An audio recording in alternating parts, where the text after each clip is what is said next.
Comme son nom l'indique, dans cette malformation, il n'y a qu'un seul gros vaisseau qui sort du cœur, c'est ce que l'on appelle le tronc artériel commun. Voici un dessin des deux ventricules, ventricule droit, ventricule gauche. Ici naît ce TAC, avec une valve souvent anormale,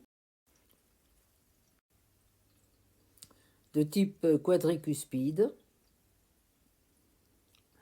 Ici la CIV, là le TAC.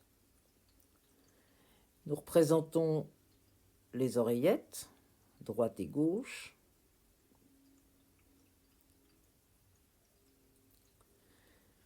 Et vous voyez que le sang rouge oxygéné du ventricule gauche va dans ce tronc commun et le sang bleu du ventricule droit va également dans ce tronc commun, d'où l'inévitable cyanose qui en résulte. Il y a plusieurs formes anatomiques de tronc artériel commun, mais nous allons vous représenter les plus fréquentes.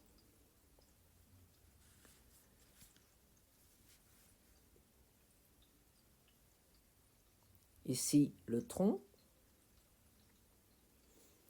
avec la naissance d'un petit tronc pulmonaire qui donne ses deux branches pulmonaires. Et si l'on met de la couleur, on voit ici l'artère pulmonaire et ses branches, et ici l'aorte.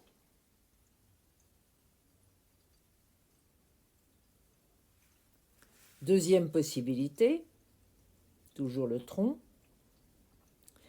mais cette fois-ci les branches naissent directement, sans microtronc, du tronc artériel commun. En bleu, les branches pulmonaires, en rouge, l'aorte.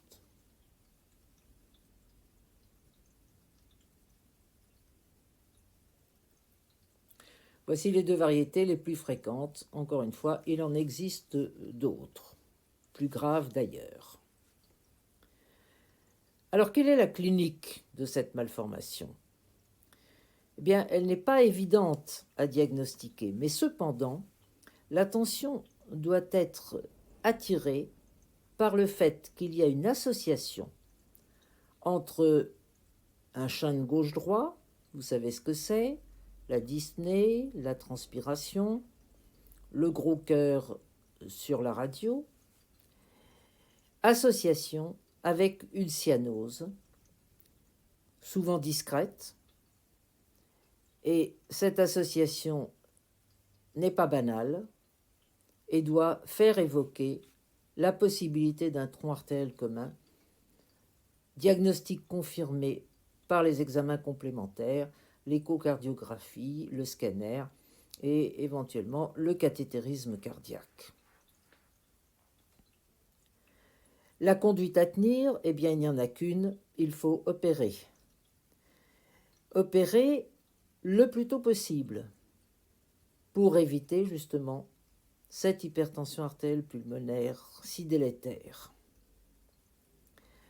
Cette intervention va consister à relier le tronc pulmonaire au ventricule droit par un tube donc entre les branches de la paix et le ventricule droit, et naturellement fermer la CIV de façon à ce que le sang du ventricule gauche aille bien dans l'aorte.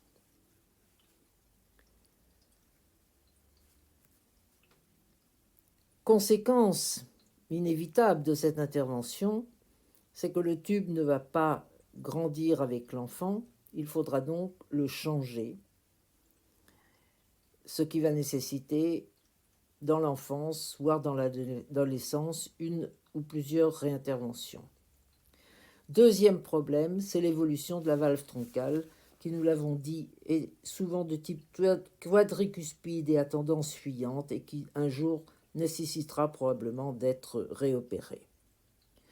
À Messéna, nous avons opéré un nombre important de troncus et constaté que lorsque la saturation de l'enfant atteint les 86%, le pronostic est bon, le poumon n'est pas altéré, on peut opérer l'enfant. Si par contre la saturation est inférieure, attention à ne pas avoir une HTAP déjà fixée.